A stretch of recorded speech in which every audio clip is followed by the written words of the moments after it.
avons une voiture? Est-ce que nous avons besoin de reconnaître la grandeur de Dieu parce que nous avons des richesses? Qui va aller dans le tombeau avec toutes ces richesses-là? Personne. Job a dit, j'étais venu poussière, je retournerai poussière. Donc nous devons nous contenter des choses qui donnent la vie. Amen. Est-ce que vous êtes là? Amen. Que Dieu vous bénisse. Deuxièmement, Christ et Moïse ont lutté contre les maîtres du malin. Donc ça veut dire que toi aussi, tu as été sauvé pour servir Dieu en luttant contre les maîtres du malin. Aujourd'hui, il faut savoir que nous sommes appelés à servir Dieu en luttant contre les maîtres du malin. Ça veut dire que le diable et ses acolytes nous combattent nuit et jour. Le diable n'a pas des cornes. Le diable peut passer par la personne qui t'est proche, par la personne que tu dis que tu ouvres ta porte. Le diable ne passera pas par quelqu'un d'autre que ton fils, ta mère, les gens de ta famille. La preuve, tu es là, ta famille est où? Tu es seul, abandonné dans ce moment de parcours. Ta mère est dans un endroit, ton père est ailleurs, tes familles sont ailleurs. Tu es seul face à la diversité. Donc, tu es concerné pour servir Dieu. Tu es appelé à vivre également, à combattre tout ce qui est maître du mal. Ils ont combattu les maîtres, ils ont lutté contre les maîtres du mal. La Bible nous dit, Jésus, il a été emmené au désert pour être mis à l'épreuve. Quand il est descendu, le diable est venu tout de suite. Sache que quand tu sors même là de l'église, il arrive un moment après à laisser le portable éteint. Garde d'abord la bénédiction, la joie de Dieu. Alléluia. Amen. Il y a certaines informations qui viennent perturber, alléluia, le dépôt que Dieu a mis à vous. Vous aimez trop le téléphone, la technologie, vous aimez trop parler, vous aimez trop vous informer, vous aimez trop être informé. Les sorciers, tout ça pour combattre Moïse, pour combattre le plan de Dieu. Sache qu'il arrive un moment, tu n'es plus combattu par la personne que tu vois, mais tu es combattu par toute une équipe. Toute une équipe. C'est-à-dire que tu ne crois pas que le diable, il va venir avec les masques ou bien les trucs. Le diable peut passer par tous les moyens. Tous les moyens. Ta voiture, ta propre voiture à toi, que tu connais, que tu conduis, peut te tuer. Ton propre chat ou chat que tu élèves, il va te tuer. Nous avons vu à la télé comment un frère se lève, qui tue sa soeur, qui découpe, qui coupe son frère avec la machette. Est-ce que c'est le diable qui est venu en main comme ça? Non, c'est un enfant, c'est la même famille. Amen. Amen. Troisièmement, Jésus et Moïse ont jeûné pendant 40 jours. Alléluia. Est-ce que tu jeûnes dans ta vie? Est-ce que tu prends le temps de jeûner à un moment de savoir que je dois régénérer mon corps? Je ne dois pas jeûner que quand ça devient dur. Je ne dois pas jeûner que quand ça devient difficile. Je ne dois pas jeûner, vous savez, vous, que quand tu laisses une blessure devenir à un niveau, Françoise qui avait fait un peu de la médecine, ça devient un moment, ça devient compliqué. Alors que ce qui devait être seulement avoir un petit traitement avec des petits pansements, ça va demander maintenant une opération, une autre analyse. Jésus et Moïse, elle dit qu'après avoir jeûné pendant 40 jours et 40 nuits, avant d'écrire sur les tablettes les 10 paroles et les commandements de l'alliance de Dieu, Moïse a jeûné et a prié pendant 40 jours. Jésus également avait prié pendant 40 jours. Mais est-ce que toi, à ce jour, je ne te demande pas de prier ou de jeûner pendant 40 jours pour me faire plaisir. Mais est-ce qu'il arrive un moment, tu dois savoir que tu es appelé à servir Dieu, tu es appelé à suivre les traces, les signes que Dieu va te donner. Si Christ te met à cœur, lui qui est un exemple, un modèle, te permet de jeûner pendant 40 jours, mais fais-le. Ne le fais pas parce que tout va mal. Nous attendons de voir que quand tout va mal, quand tout commence à se perdre, c'est à ce moment-là que nous commençons à jeûner. Non, nous pouvons aussi, même si tout va bien, nous jeûnons aussi. Quatrièmement, nous avons été sauvés pour servir le Seigneur, comme Christ l'a fait. Ils ont contrôlé la mer.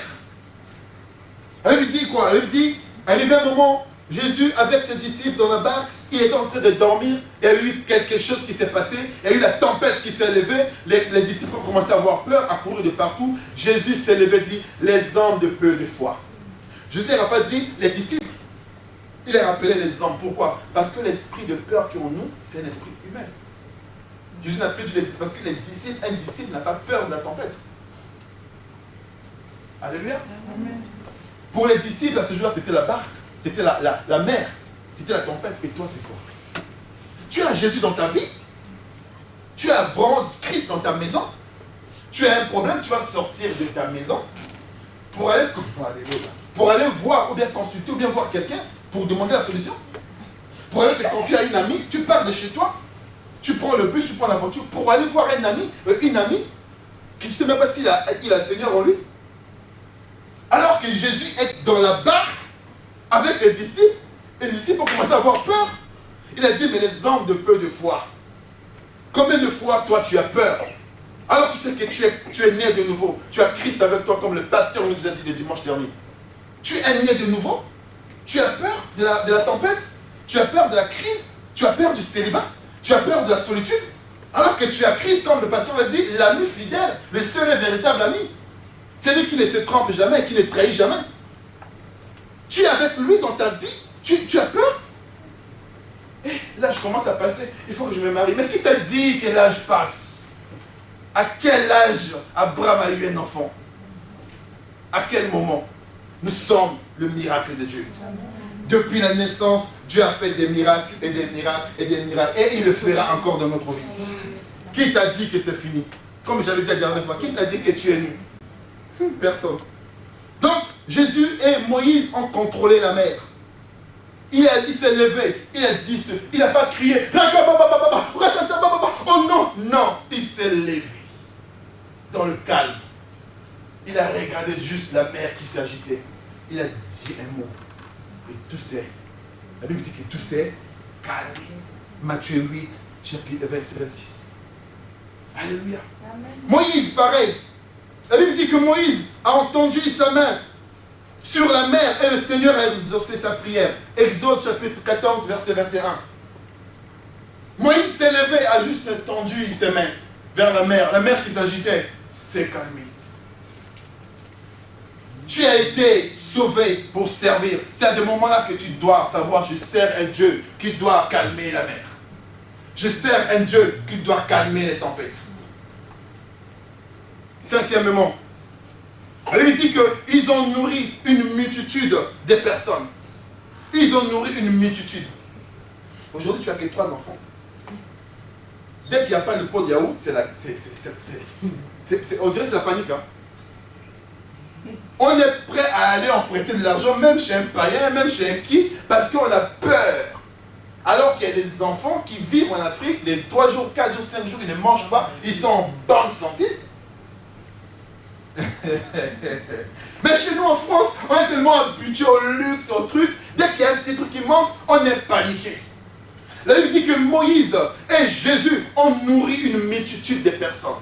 Il y a eu des circonstances où Jésus se retrouve comme ça, il restait juste un petit bout de pain. La foi a fait que ce pain-là s'est multiplié. Moi, il y a des moments, des fois, je ne comprends pas comment il y a toujours à manger chez nous. Je ne cherche même pas à savoir. Des fois, je sais bien qu'on n'a pas fait de courses. Mais je ne cherche même pas à savoir comment ça fait que je mange. Alléluia. Comment ça fait que je mange? Je ne peux pas me poser la question. La femme me peut dire que ce soit les pâtes. Avec quoi? Les pâtes, c'est succulent, c'est meilleur. Pour la gloire de Dieu, je les mange avec plaisir. Amen. Mais qu'est-ce qu'on va se prendre en tête à? Maintenant, des fois, j'entends les gens dire que non, c'est dernier temps, je mange que les pâtes. Mais les pâtes, c'est mangeable ou pas? C'est pas la nourriture? Mais tu vas aller t'endetter pour aller acheter des trucs qui ne vont même pas faire rien du tout. Des fois, les enfants, ils ne finissent même pas. Des fois, les enfants, ils mangent même les pâtes qui sont ta sauce que tu fais là. Que tu es parti t'endetter, après on va commencer à te courir après. Tu commences à fuir parce que tu n'as pas pu rembourser. Alléluia. Amen. Tant que les pâtes ne sont pas finies, tant que l'huile n'est pas finie, tant qu'il y a encore le sel, tant qu'il y a encore le feu à la maison, on mangera. Amen. Alléluia. Amen. Même les conserves, on peut manger. Moi, j'aime bien manger la boîte de sardines avec le riz hein, blanc comme ça. Oh, c'est merveilleux. Est-ce qu'on va acclamer le Seigneur? Dieu a nourri. Nous avons été sauvés pour servir. Nous n'avons pas été sauvés pour nous occuper de la nourriture, des soucis, des malades, des trucs, le célibat, le mariage. Non, ce n'est pas notre problème. J'ai été sauvé pour servir. C'est tout. Sers le Seigneur. La Bible l'a dit noir sur blanc que cherchez d'abord le royaume et la justice de Dieu. Et tout vous sera donné après. Mais pourquoi vous changez les trucs? C'est simple. Seigneur, même affamé là, je viens d'abord à l'église, après je vais manger après. Et tu vois que tu vas venir à l'église en rentrant un coup de fil. Sur le chemin de retour. Ils ont nourri les multitudes des personnes. Et tu peux le faire. Tu as juste 3 enfants à nourrir, pourquoi tu t'inquiètes? Tu n'as pas une famille de 10 enfants, tu n'en as que 2 ou 3. Pourquoi tu t'inquiètes? Ça devient même quoi? Mes enfants par-ci, mes enfants par-là, mon mari par-ci, mon mari par-là, ma femme par-ci, mais Christ. Personne ne calcule Christ. Alléluia. Tout le monde pense à ses enfants, tout le monde pense à son mari, mais la maison de Dieu est en train de mourir, personne ne s'en occupe. La nourriture nous a écartés de Dieu. La nourriture aujourd'hui nous empêche de vivre la gloire de Dieu parce qu'on pense qu'au ventre. Elle lui dit, j'ai souvent dit que quand la peur se fait sentir en nous, des fois ça déclenche automatiquement une crainte. La crainte est que ces besoins ne soient pas satisfaits. La dernière fois, je ne dirais pas non, j'ai vu ma soeur, c'est-à-dire que je connais cette personne, je sais que c'est quelqu'un de tellement prêt à tout faire pour le soutien. Dit, aïe, pour mes enfants, je ne sais pas comment je vais faire, ça m'a fait très mal. Ça m'a fait très mal. J'ai dit, mais Seigneur, si j'avais vraiment l'argent là, vraiment, est-ce qu'on va me poser la question pour plusieurs choses? Regarde cette femme, comment elle est toujours là pour les autres? Mais je me suis dit, à un moment, je me suis dit, c'est pas grave. Le Seigneur pourvoit. Comment? Je ne sais pas. Même dans l'occasion, je peux témoigner aussi. On était chez nous comme ça, on a tourné la machine la machine n'avance plus. Ma femme m'a regardé avec des gros yeux, j'ai dit, mais chérie, je ne sais pas. On a commencé à calculer le prix de la machine et tout. On avait un homme de Dieu dans la maison. Oh, que le Seigneur te bénisse, pasteur Eric. Tu as posé un acte qui m'a fait grandir la foi. Elle lui dit que l'amour ne se trouve pas dans les paroles, mais dans les actes. Amen. Quand tu vois quelqu'un poser un acte pour toi, tu dis cette personne même. Alléluia. Amen. Le pasteur n'a pas vu à ses problèmes. Le pasteur n'a pas vu à ses soucis. Il s'est levé, sans demander mon avis. Il a commandé la machine neuve. Et la machine nous a été livrée. Et vous savez qui est parti chercher la machine?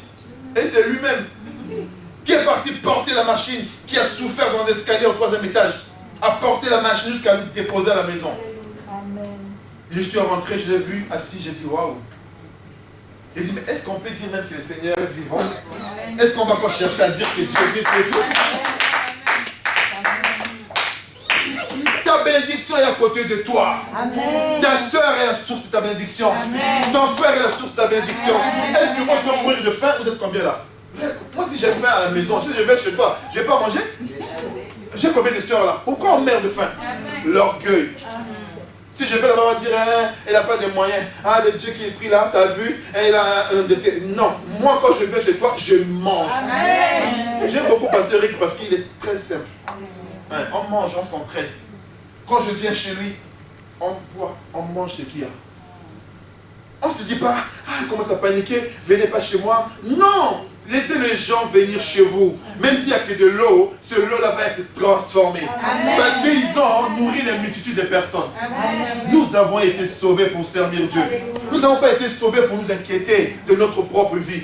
Non, Dieu seul va s'en occuper. Est-ce que vous êtes là? Amen. On est en train d'avancer tout doucement pour amener au moment de prière. Alléluia. Amen.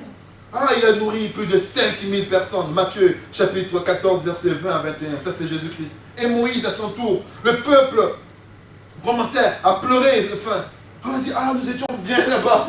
Des fois, les enfants nous disent, maman, t'as vu, c'est à cause de toi. Si aujourd'hui, papa n'est pas là, c'est parce que toi, tu as fait ci, tu me fais subir. Ah, si maman n'est pas là, c'est parce que, et ceci, cela, on commence à s'inquiéter. Ah oui, si mon père est là, si ceci. Ah, on commence à pleurer comme les peuples d'Israël. Commencer à se lamenter. Il y en a qui commencent à dire, ah, si j'étais resté pour moi à Saint-Étienne, ou bien si j'étais dans telle ville, ou bien si j'étais resté avec tel garçon, ou bien si j'étais resté avec telle fille, on commence à rentrer dans la nostalgie. À chaque fois, on a des problèmes. Moi, m'arrive souvent quand j'ai très faim, je commence à réfléchir au mariage où j'étais allé, je dis, mais j'aurais dû bien manger. Alléluia. Des fois, c'est comme ça. Quand les choses nous arrivent, on va dire, ah, le gars, même si je le laissé partir, j'aurais dû m'accrocher à lui. Parce que lui, si il aurait été là, il aurait sorti sa carte de bleu. Hein? Je n'allais même pas faire d'effort. Alléluia. Amen. Alléluia. Amen. Ils ont pris du pain, ils ont pris un morceau de viande, ils ont nourri tout un peuple.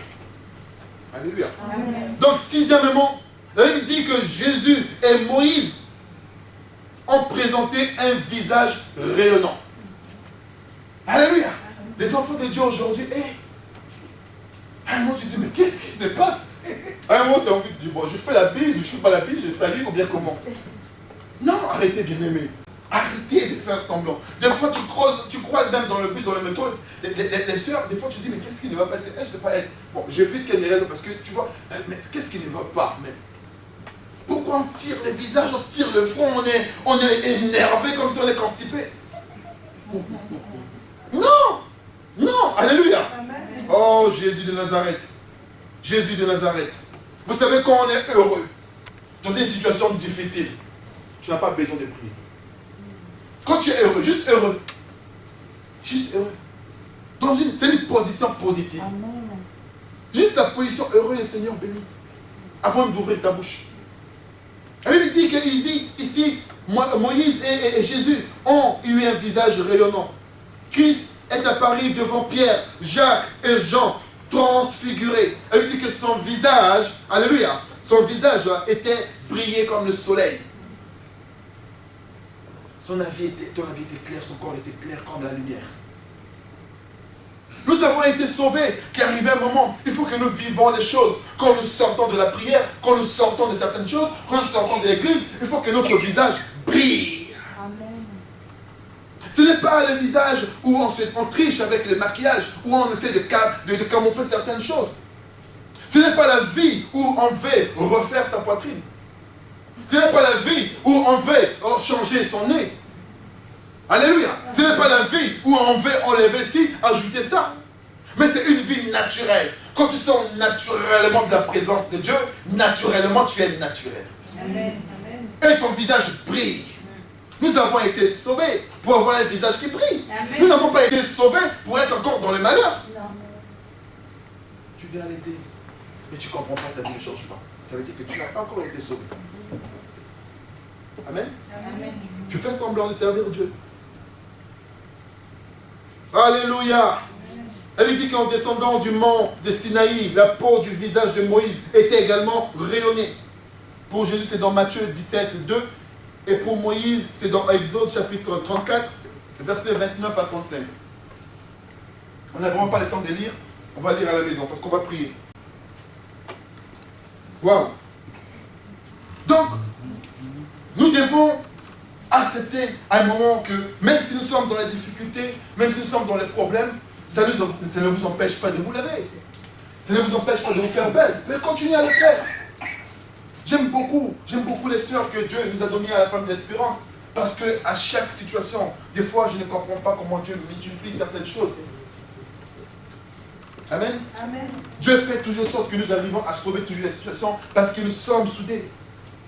Je vous dis, je ne vous cache pas, si aujourd'hui, Dieu permet lui seul qu'avec cet effectif-là, que nous resterons pour la gloire de Dieu, je signe tout de suite. Vous savez pourquoi? Parce que c'est très dangereux d'aller dans une foule où on ne sait pas qui est qui et que ça va dans tous les sens. Je préfère rester dans un endroit sûr, comme le pasteur nous dit souvent, faire la bonne chose et au bon moment. Amen. Parce que ce n'est pas moi qui m'occupe des personnes qui viennent à l'église. Si Dieu lui-même ajoute, il va s'en occuper. Ce n'est pas mon problème. Ah, un tel a dit, ah, un tel a dit, ah, un tel a fait, ah, ceci, ah, l'église aujourd'hui, elle me fait même peur plus que le monde. Il y a des gens qui sont même à l'aise dans le monde que dans l'église.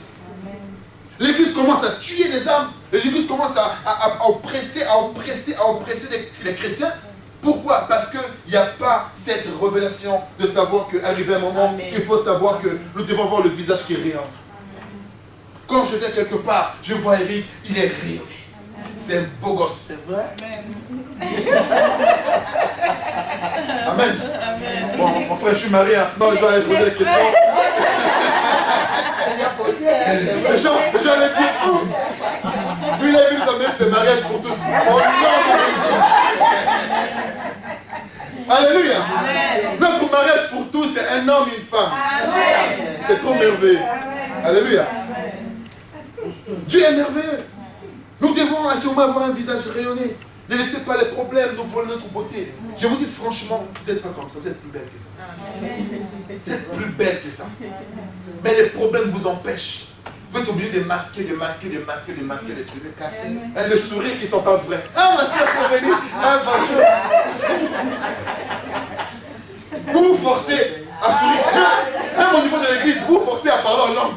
À un moment, je suis ça que non, ça ne va pas. Parce que s'il ne parle pas en langue, le pasteur va dire qu'il n'est pas prêt. Ou bien comme ça. Parce qu'aujourd'hui, tout le monde parle en langue. Parce que je n'ai pas envie que les gens savent. Ou bien écoute ce que je peux dire. Mais parlez en langue parce que vous êtes réalisés. Amen. Quand parler en langue est tellement rempli de l'onction de Dieu, tu as besoin de prendre ta soeur. Ce qui était le dimanche, on a vu ce qui s'est passé. Alléluia. Amen. On a fini le culte. On était en train de partir. On s'est retrouvés à dormir par terre, à tomber par terre à genoux, à glorifier le Seigneur. Simplement. Sans qu'on nous impose les mains, quoi que ce soit et tout. C'est ça. On va être réunis. Nous avons été sauvés pour servir avec un visage rayonnant. Amen. Pas avec les tricheries. Ne laissez pas le diable vous faire croire que vous êtes ce que vous n'êtes pas. Raison pour laquelle beaucoup des hommes te regardent, mais ce n'est pas toi. Mais vrai toi est quelque part. Vrai toi n'est pas ce que tu es. Vrai toi est à l'intérieur. Sors-le. Alléluia. Amen. Oh, Christ est apparu devant Pierre, Jacques et Jean, transfiguré. Son visage s'était mis à briller comme le soleil et ses vêtements verts blancs comme la lumière. Septièmement, oh, la Bible dit que Moïse et Jésus ont supporté les murmures. C'est là où je veux.